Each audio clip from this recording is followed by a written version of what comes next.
Bueno, les recuerdo, mi nombre es Javelin Mariano, soy residente de tercer año y hoy voy a compartir con ustedes el siguiente tema, el cual me corresponde enfermedad inflamatoria intestinal y hablar específicamente de diarreas, celiaquía, eh, enfermedad de Crohn y colitis ulcerativa.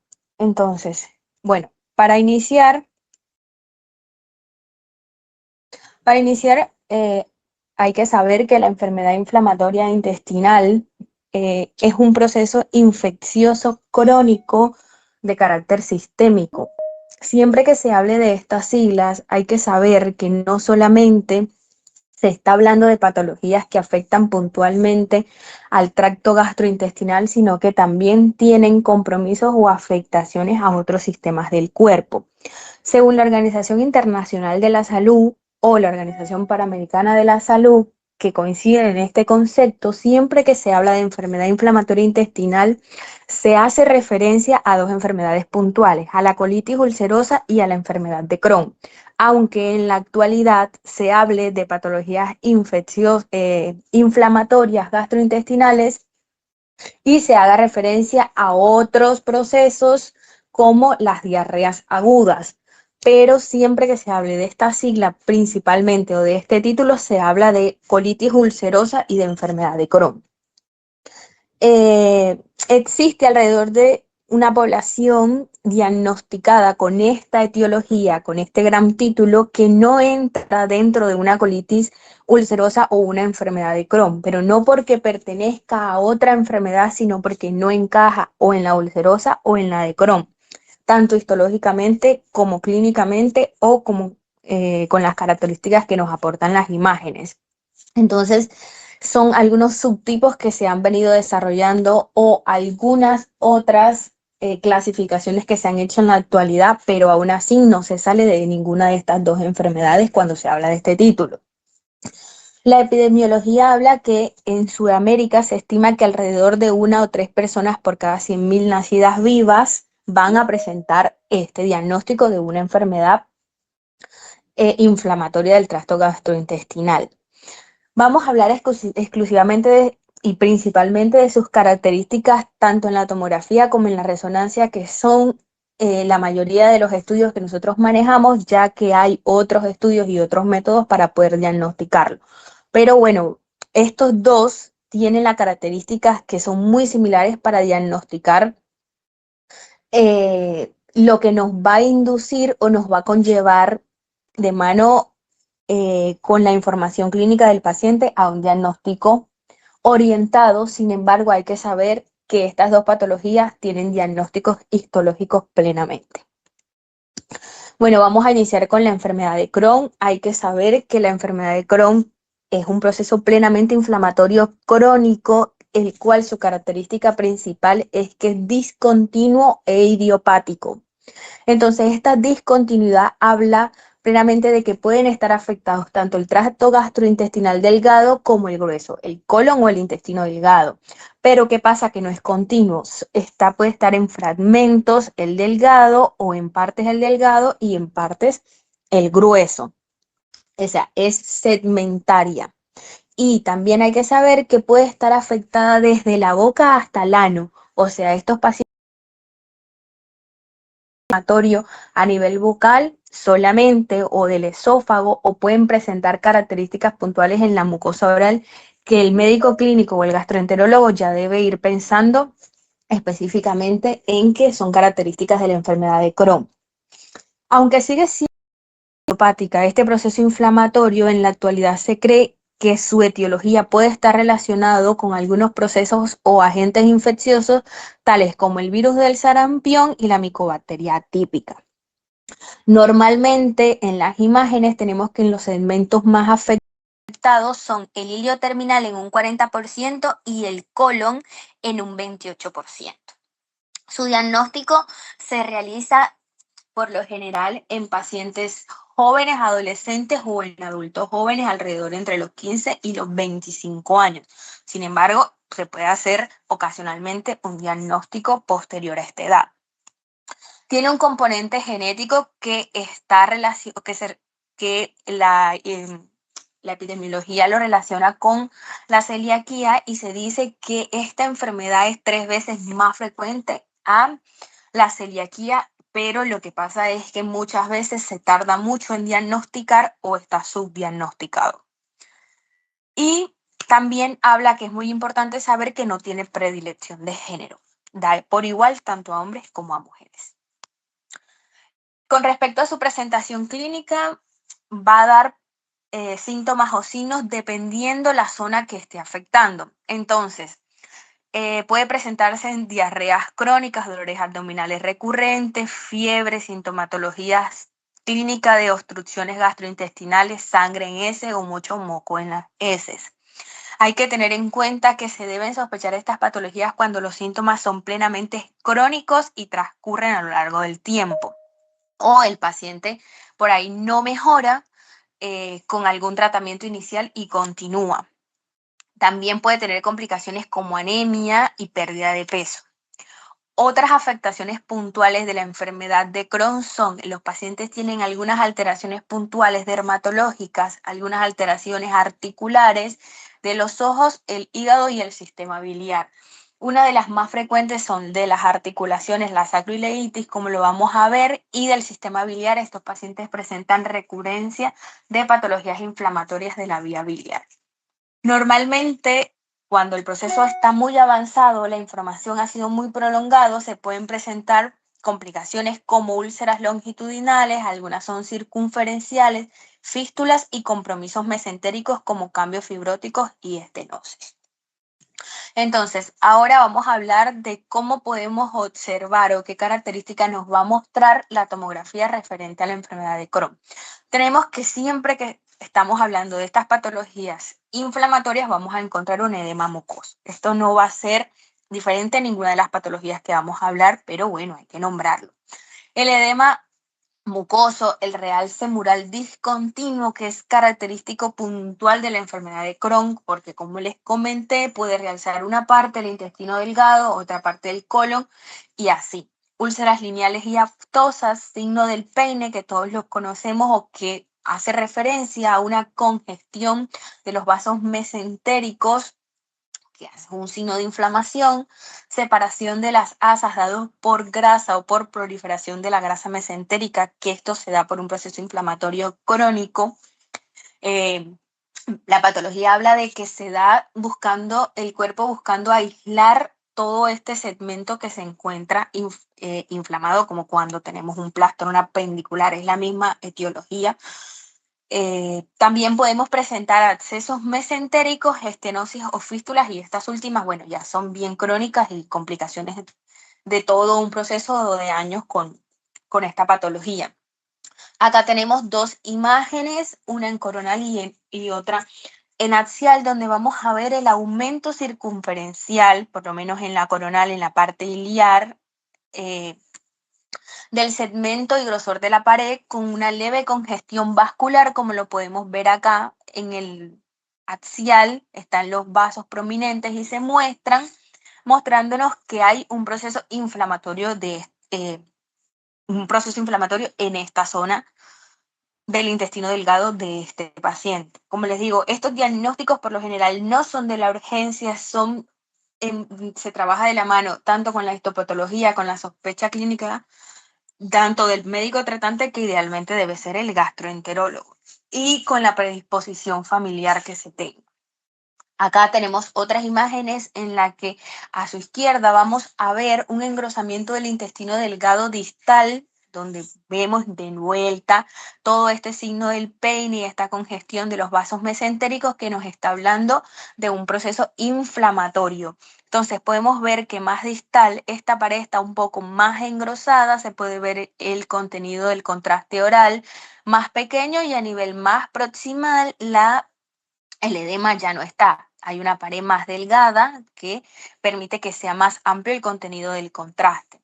En la imagen sagital podemos ver la distensión de las asas del intestino delgado, cómo se proyectan con los niveles hidroaéreos, y eso, bueno, es por la posición en la que se encuentra el paciente. Tenemos que en las imágenes axiales, los 3 cortes axiales que tenemos un poco más a la derecha, vamos a ver que las flechas amarillas nos van a mostrar la dilatación del intestino delgado, especialmente del ilion en este caso, con unas múltiples áreas de estenosis que nos las va a mostrar las flechas rojas. Acá vemos intestino delgado estenótico, con un realce de la pared posterior a la administración del contraste, lo que nos va a decir que estas zonas ya están afectadas y que es una complicación a mucho tiempo por haber estado inflamado. Y también en esta imagen podemos ver cómo los vasos mesentéricos están tortuosos o congestionados. Bueno, acá tenemos otro ejemplo. Vamos a ver que en la imagen que nos muestra la flecha azul vamos a encontrar un engrosamiento de la pared bastante marcado, bien concéntrico, de esa parte del intestino delgado que nos muestra la flecha azul. La prominencia de los vasos mesentéricos de vuelta, el signo de la peine, en la imagen que se encuentra en coronal. Y por último, en la última imagen que tiene una ventana ósea, vamos a ver cómo hay una afectación ósea de este paciente, que tiene ya seguramente una patología diagnosticada y con todo su proceso crónico de muchos años. La flecha verde nos va a mostrar una sacroileitis o una articulación anquilosada, que es una de las complicaciones más frecuentes de la enfermedad de Crohn a nivel de las articulaciones. Entonces, importante ver toda la parte ósea en la sospecha o en el diagnóstico de estos pacientes. Ahora nos va a aportar la resonancia. Bien, al principio les había dicho que son bastante parecidas, pero bueno, hay algunas características puntuales por las cuales ya se envía una resonancia como tal. Vamos a encontrar que vamos a tener un hiperrealce mural segmentario, como les dije, específico de la enfermedad de Crohn, que puede ser bilaminar o trilaminar, y esto se refiere a las capas que realzan del intestino. Vamos a encontrar que en las secuencias de WI se va a observar una difusión restringida, y esto es por todo el proceso de hematoso inflamatorio de la enfermedad a nivel del colon o del delgado, un engrosamiento de la pared, que es más fácil quizá verlo por la resonancia y clasificarlo en leve, moderado y grave según su grosor. Y hay que tener en cuenta también que si este grosor supera los 15 centímetros, se debe considerar como un signo de malignidad y alertar al médico que nos está solicitando el estudio. También nos va a permitir ver, bueno, la estenosis, nos va a ver o permitir ver claramente si el paciente tiene ulceraciones o no, formación de pseudodivertículos y pseudosaculaciones, que es una de las entidades que también se puede ver de forma crónica en esta enfermedad, disminución del peristaltismo, y esto lo podemos ver en las secuencias dinámicas que también nos aporta la resonancia magnética. También se pueden ver tanto en la tomografía como en la resonancia trombosis de la vena cava mesentérica y las fístulas anales, que sí es de pronto un poco más exclusivo y puntual de la resonancia cuando esta enfermedad afecta el ano. Bueno, acá podemos ver en estas imágenes en coronal, podemos ver que la primera a su izquierda nos va a mostrar una estenosis circunscrita con engrosamiento de la pared del yeyuno. No sé si pueden ver donde les estoy mostrando con el cursor. Y que esta también a nivel de su pared nos muestra como un realce estratificado, lo cual nos va a mostrar que esta parte o este segmento del intestino delgado ya está fibroso. En la imagen del medio podemos ver las asas iliares con una pared gruesa en la región pélvica acá, y pueden ver que tiene un tono más isointenso, el cual quizás está pronunciándose de esta forma porque hay una infiltración grasa a nivel de esa pared. Y por último, en la última imagen podemos ver el signo de la congestión vascular o del peine, que va a mostrar toda la dilatación de los vasos del mesenterio. Ahora vamos a pasar a la colitis ulcerosa o ulcerativa. Es igual, y tenemos que, como venimos hablando de la enfermedad de Crohn, voy a hacer el énfasis puntual en que la diferenciación de esta enfermedad con respecto a la enfermedad de Crohn es que es exclusiva del colon. La enfermedad de la colitis ulcerosa, como su nombre lo dice, es específica del colon. Por eso se tilda como colitis, mientras que el Crohn puede dar en diferentes partes del intestino o del tracto gastrointestinal. Y esta también puede tener manifestaciones intestinales, pero no a grandes rasgos como lo da la enfermedad de Crohn. Por lo general son más localizados a nivel de la grasa, o en algunos pacientes puede presentarse algunas otras patologías como afectación al vaso y así, pero no va a afectar mucho la piel, la boca o otras patologías o otros sistemas del cuerpo. Como les dije, suele limitarse a la mucosa y a la submucosa del colon, afecta al recto y el sigma en un 95% de los casos. Entonces, eso nos va a dar una luz sobre el diagnóstico del paciente. No siempre está afectado todo el colon o el marco colónico, sino que mayormente el colon y el sigmoide, el recto y el sigmoide. Se diagnostica en adultos jóvenes en adolescentes y adultos jóvenes entre 15 y 40 años, aunque es común encontrarlo en pacientes mayores de 50 años o alrededor de esa edad. Y con referente a la predilección de género, tenemos que afecta más a varones. Bueno, la colitis ulcerosa tiene una presentación clínica que son síntomas bastante comunes, diarreas crónicas que a veces cursa con sangre o tenesmo rectal. Este tenesmo es puntual porque afecta mayormente o más del 90% al recto, un dolor abdominal y fiebre. Otras afectaciones puede ser que el paciente tiene un hígado graso. Pueden estos pacientes permanecer con afectación hepática, como las hepatitis crónicas activas, pueden tener uveitis y pueden haber unas afectaciones óseas, pero no a gran magnitud como lo hace la enfermedad de Crohn. Y sus complicaciones son parecidas. Podemos tener fístulas, perforaciones y puntual que se asocia a la enfermedad de la colitis ulcerosa, el cáncer de recto. El paciente que tiene colitis ulcerosa tiene mayor probabilidad o posibilidad de presentar cáncer de recto. Y el megacolon tóxico es una complicación bastante importante que se da cuando por muchísimo tiempo el paciente no ha tenido control o ha sido subdiagnosticado o maltratado y la enfermedad ha permanecido activa crónica de forma por muchísimos años. Entonces tenemos que la colitis ulcerosa por tomografía nos va a mostrar edema de la mucosa puntualmente colónica, que en su fase aguda la pared va a realzar por postcontraste. Nos va a mostrar una estratificación de la pared con aspecto de diana o en halo, y esto se presenta en el 60% de los casos, y en fases crónicas se puede evaluar la pérdida de las austras y acortamiento del colon. Esta pérdida de las austras es importante porque, como les digo, son enfermedades crónicas que vienen pasándole a las personas por muchísimo tiempo, y hasta que no se da con el diagnóstico, la paciente o el paciente no entra en tratamiento, entonces ya el paciente quizás llega a un diagnóstico puntual con muchísimo de las afectaciones que ya son irreversibles. Entonces es normal que se encuentre esta pérdida de las austras cuando ya el paciente está diagnosticado. Bueno, vamos a ver acá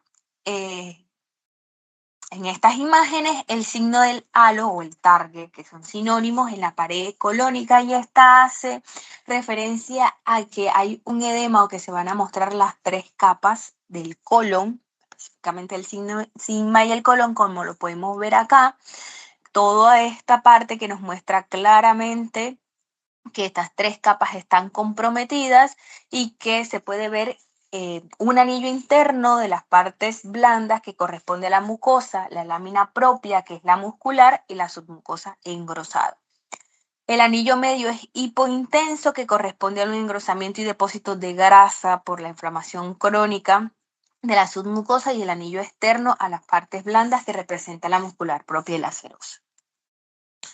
En estas imágenes vamos a ver otro signo muy patognomónico de la colitis ulcerosa, que es la pérdida de la obstrucción del colon distal principalmente y el signo del tubo de plomo.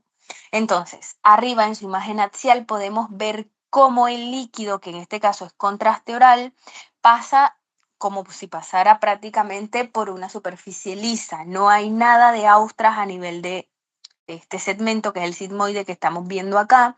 En la imagen inmediatamente inferior vemos compromiso no solamente del sigma, sino también que vamos a ver del intestino descendente, cómo no hay austras dentro de la luz. Acá en la imagen que está al lado, en plano coronal, también podemos ver una superficie lisa interna, y en la imagen axial de cómo se ve, parece plenamente liso de forma interna, pero también podemos ver que la parte externa del colon en este segmento es plenamente liso, y sabemos que no es liso ni en la luz ni en la parte externa. Entonces, esta última, en la parte externa, que nos da esa, que donde se pierde toda la forma circular o encrespada del colon, nos va a dar el signo del tubo de plomo. Y por resonancia vamos a encontrar nuevamente el edema de la mucosa, que se ve hiperintenso en T2. En la fase aguda vamos a encontrar que esta realza posterior al contraste. La superficie externa del colon va a ser un poco más lisa y se ve mejor en resonancia. Se va a evaluar adecuadamente la afectación rectal y perianal, donde, como les había comentado. Y bueno, también nos va a mostrar la acumulación de grasa y la infiltración de la pared a nivel del colon, ya sea presacro, que también se aumenta por todo este sigma, y este colon es como una respuesta de la grasa presacra por todo el sigma y el colon inflamado muchísimo tiempo.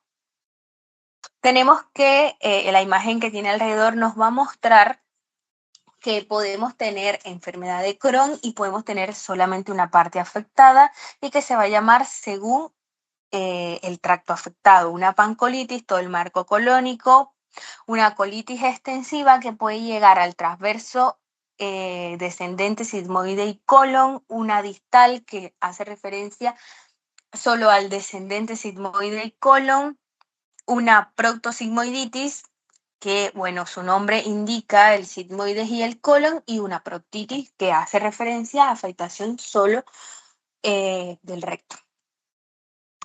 Bueno, aquí tenemos dos imágenes, una tanto de tomografía y otra de resonancia, en donde vamos a ver en la tomografía, que nos va a mostrar, es una fase venosa con contraste, que nos va a marcar el marcado engrosamiento de la pared y del sigma de aspecto nodular, como lo podemos ver. O sea, acá no vemos el signo ni del tubo de plomo ni de la pérdida de la australización de sigma, porque mal o bien se ven austras y la luz no es lisa.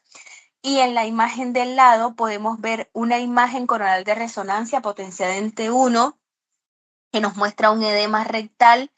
Y esta es una imagen postgadolíneo, donde nos va a mostrar que las paredes del colon descendente están engrosadas e hiperintensas posterior, mostrándonos un realce con un contorno interno ondulado y externo con varias imágenes hiperintensas alrededor, lo que nos va a mostrar los pseudolipos o saculaciones externas, que también es característica de esta enfermedad en fase aguda o entre aguda y crónica. Acá, a ver. Bueno, ahora vamos a hablar de la celiaquía. Tenemos que la enfermedad de la celiaquía no hace parte de la enfermedad inflamatoria crónica, como les dije, pero es un proceso inflamatorio. Bueno, esto es una enfermedad crónica autoinmune en la que la mucosa intestinal del intestino delgado puntual responde al gluten. En otras palabras, hay una alergia de esta zona del intestino al gluten.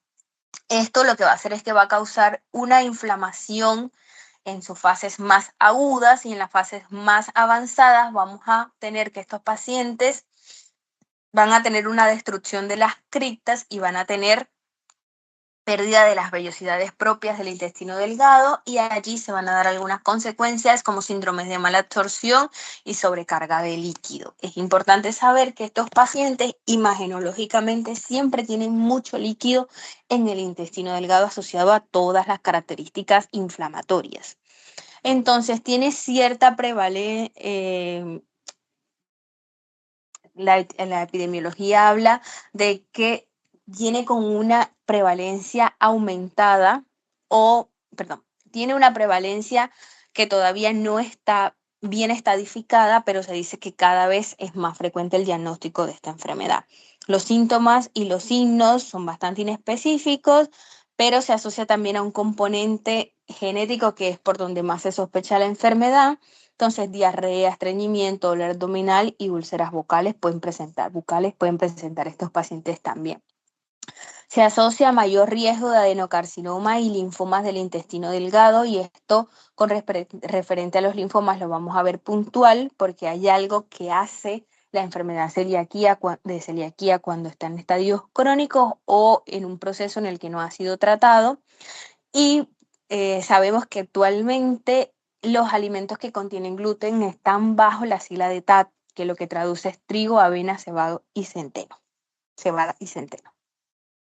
En la imagen de abajo podemos ver un intestino o unas vellosidades sanas del intestino delgado, y al lado podemos ver que están prácticamente no hay vellosidades o están nulas o aplanadas.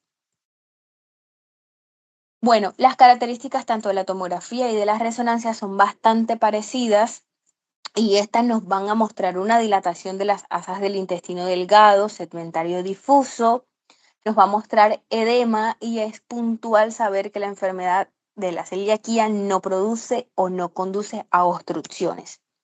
Es importante saber que hay una inversión del patrón del pliegue yeyuno-iliar, lo cual nos va a hablar de una disminución de los pliegues del yeyuno debido a la atrofia de las vellosidades y aumento del pliegue del colon. Sabemos que el yeyuno se caracteriza porque tiene más pliegues con respecto al ilio, entonces esto va a ser una inversión. Ahí lo vamos a ver en las imágenes. Vamos a tener también que se caracteriza por una agrupación de las asas, sobre todo a nivel pélvico, y esto se da porque la inflamación en esta enfermedad va a provocar una pérdida del tono muscular, y las asas lo que hacen es que caen, están hipotónicas y caen hasta la pelvis. Entonces, pacientes podemos encontrar las asas plenamente sostenidas sobre la pelvis menor. Puede tener también telescopaje, lo cual significa que una asa está dentro de la otra, o como bien lo conocemos, el signo de la diana. Dilución del contraste oral cuando estamos en la evaluación debido al aumento de líquido. Entonces, ¿esto cómo se va a ver? Se va a ver prácticamente agua con contraste oral positivo dentro. Congestión vascular, como lo venimos conversando, atrofia esplénica puntual de la celiaquía y adenopatías cavitadas con múltiples niveles líquidos y grasos. Y esta es la característica puntual por la cual la enfermedad está relacionada a linfomas del intestino delgado. Bueno, acá tenemos dos imágenes por tomografías y les voy a mostrar puntualmente cómo se ve la inversión de las características del yeyuno con respecto al ilio. Podemos ver en esta que está más a su izquierda, acá donde estoy mostrando, son las asas del yeyuno que están prácticamente lisas o que no tienen austras. Y un poco más hacia inferior podemos ver donde comenzaría el ilio, podemos ver que todas estas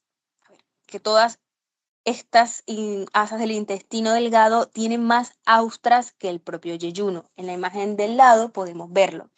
Todo el ilion con un aumento de las austras, y esto es puntual y característico de la enfermedad. Yeyuno sin austras e ilion con aumento de las austras, una inversión de su patrón. Acá podemos ver en la imagen más a la izquierda una atrofia esplénica, que es característico encontrarlo en estos pacientes. En la imagen del medio podemos ver una inversión del patrón de los pliegues yeyuniliares.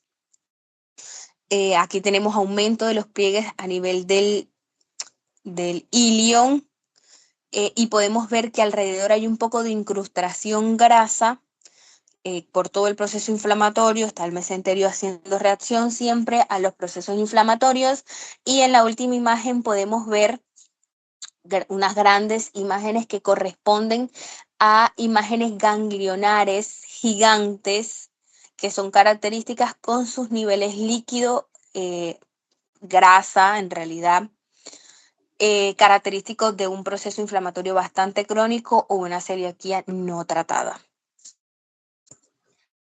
Y ahora vamos a hablar de la diarrea.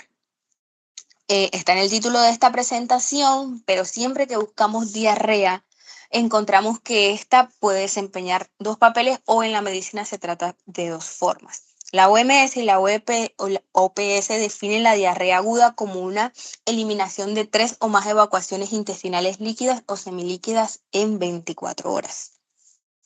Entonces, para hablar de la diarrea puntual, el paciente debe presentar esto, mínimo esto, que se asocia a otras patologías: fiebre, dolor abdominal, cólico, pérdida de peso, cuando ya es más crónica o recurrente.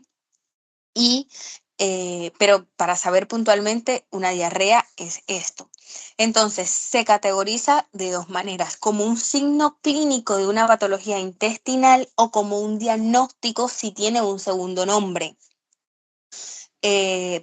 Esto pasa cuando ya ha sido diagnosticada puntualmente con una etiología o con si es infecciosa, con algo que lo está provocando, o cuando el paciente tiene las características claras de una diarrea que categoriza dentro de un diagnóstico. Y esta se da principalmente por un proceso inflamatorio agudo o crónico, y muchas veces está asociado a patologías infecciosas. Bueno, ahora para hablar puntualmente de la gastroenteritis, tenemos que saber que es una enfermedad común que afecta a las personas en todas las edades. Generalmente tiene una triada puntual que es diarrea, náuseas y vómitos. No quiere decir que si hay diarrea sola y dolor no sea una gastroenteritis, pero las pacientes por lo general presentan náuseas y vómitos. Afecta por igual a hombres y mujeres, y la mayor relación de mortalidad está en los extremos de la vida, en los niños y en los adultos. La de origen viral dura menos y es más contagiosa que la de etiología bacteriana. Tenemos que de forma viral el rotavirus y el adenovirus son los que más causan la enfermedad, y en la bacteria tenemos las Aeromonas, el Clostridium difficile y la Escherichia coli. Bueno, por tomografía, que es el único método que vamos a hablar en esta presentación, porque la literatura habla de que la resonancia no es ideal ni para el tratamiento, ni el seguimiento, ni el diagnóstico de esta enfermedad, que incluso es plenamente un diagnóstico clínico, y cuando requiere algunos diagnósticos o apoyos diagnósticos por imagen, la tomografía y la resonancia no son las primeras líneas. Entonces, ¿qué vamos a encontrar? Por lo menos en la clínica Basta Rica, un paciente que viene con un cuadro de diarrea, vómitos, náuseas, con un dolor abdominal, ingresa a la guardia y, bueno, orden de tomografía. Vamos a encontrar normalmente las características que no son específicas, pero que nos muestran un proceso inflamatorio: engrosamiento de la pared, puede ser del delgado o del grueso, congestión vascular, edema submucoso. Si hay una patología que esté adyacente a esta diarrea o esta gastroenteritis, puede haber isquemia de la grasa pericólica, o que venga con una inflamación bastante marcada, o en caso dado, debido al proceso inflamatorio, podemos encontrar ascitis. La gastroenteritis habla de un proceso inflamatorio de la mucosa gástrica del tracto completo, pero se tiene que categorizar dependiendo el lugar o la afectación. Entonces, hablamos de enteritis cuando afecta al intestino delgado, de colitis cuando afecta al marco colónico, o enterocolitis cuando afecta a los dos. Bueno, en estas imágenes de tomografía vamos a ver que en las dos que están más a la izquierda, en su proyección axial y sagital, vamos a ver un engrosamiento leve y aumento del tamaño a nivel de mayor parte del ilion, y en menor medida de una parte del intestino grueso, con una cantidad de líquido circundante, donde lo podemos ver aquí. Y esto habla de que el paciente, más una clínica de una tríada puntual, está cursando con un proceso agudo inflamatorio del intestino que le provoca la diarrea y todas estas características clínicas. Lo mismo acá lo podemos ver en el plano sagital, el grosor de la pared, la rarefacción de la grasa y un poco de congestión del mesenterio. Y acá podemos ver en la que está más a la derecha, en la imagen axial, podemos ver cómo con el contraste oral, esto aquí abro paréntesis para decir a los chicos que me están escuchando, el contraste oral no solamente es para llenar el estómago, sino que es ideal que baje por lo menos a las asas delgadas para poder caracterizarlas también. Cómo se puede ver el aumento de la mucosa mayormente del intestino delgado y grueso con edema submucoso del intestino delgado y pequeña componente de volumen líquido, lo cual nos hace ascitis en el paciente que estamos viendo. Entonces acá asas delgadas con su edema de la pared que está bien mostrado por el contraste oral negativo. Bueno, ahora por último vamos a hablar de una enfermedad que se llama colitis pseudomembranosa y tiene características imagenológicas puntuales. Para hablar de esta enfermedad, un proceso agudo inflamatorio, ya lo conocemos, del colon, que está principalmente causado por la toxina causada por el Clostridium difficile. Sin embargo, alguna literatura habla de que esta enfermedad también puede estar causada en algunas ocasiones por exceso o uso excesivo de antibióticos. Vamos a encontrar que la tomografía nos va a mostrar una afectación segmentaria extensa con franco edema de la submucosa, el signo del acordeón que es puntual de esta enfermedad, ya lo vamos a ver, y el signo de la diana o del tarque. Localización, pancolitis puede estar en cualquiera del tracto delgado o grueso, pero tiene mayor afectación del recto sigma en un 80 o un 90%.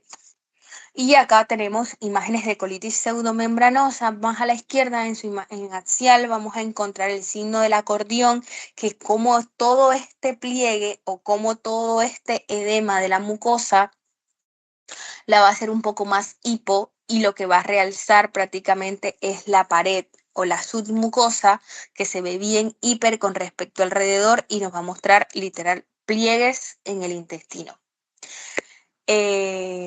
Nos va a mostrar este engrosamiento mural que es más regular y espiculado con una pared engrosada que es hipointensa debido al edema y refuerza posterior al contraste en caso dado y también se va a dar por toda la hiperemia que tiene el colon o el intestino delgado afectado en este caso.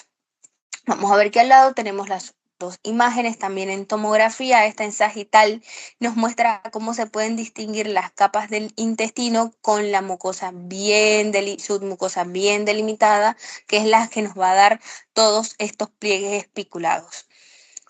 Y en el coronal lo podemos ver en ese corte cómo está toda esa mucosa, por lo menos acá a nivel del colon ascendente, todo el edema alrededor, la mucosa bien delimitada, con todo su edema marcado. Entonces, engrosamiento mural circunferencial apreciable que se extiende desde el sigma hasta el ciego. Está comprometido todo el marco colónico con líquido libre que nos está mostrando que hay edema o afectación en pequeñas o cantidades bastante reducidas que no nos lleva a una citis en gran tamaño, pero la palabra citis ya hace referencia a líquido dentro de la cavidad abdominal. Y bueno, con eso termino. Muchísimas gracias por su atención.